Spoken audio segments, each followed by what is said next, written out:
Bien, monsieur Allaire, cet échange avec le président était prévu. Comment ça s'est mis en place en fait? Ben, ça s'est mis en place très rapidement. La semaine dernière, lorsqu'on a su que sa visite était programmée, il avait souhaité rencontrer des éleveurs dans le cadre du Tour de France l'an passé.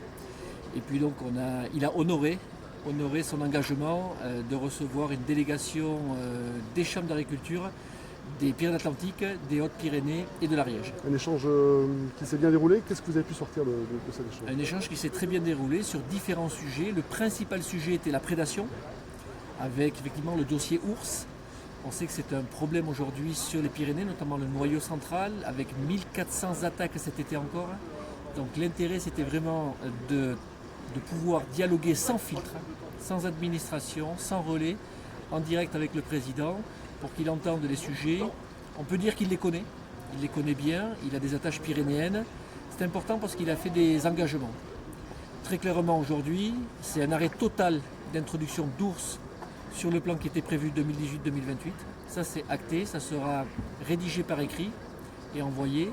Le deuxième élément, c'est de repérer tous les ours à problème qui sont aujourd'hui repérés comme violents et de pouvoir les suivre, les baliser et les retirer si vraiment on n'arrive pas à les canaliser.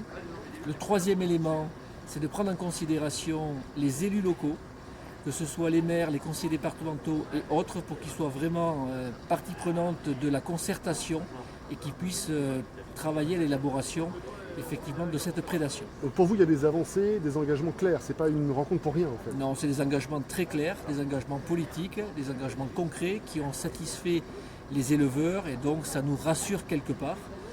Ensuite, il y a des petits éléments techniques que l'on va travailler avec les services.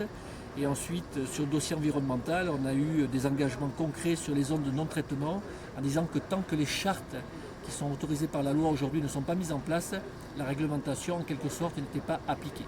Donc, un léger délai en tout cas, une espèce Des de délais temps pour que concours, les comme ça. chambres d'agriculture puissent travailler à la mise en place de ces chartes. Ensuite, on a abordé effectivement le volet économique avec la loi EGalim ainsi que la politique agricole commune pendant 1h20. C'était un rendez-vous très intéressant, productif, avec 7 représentants du monde agricole, le président de la République et la secrétaire d'État à l'écologie Emmanuelle Vargon.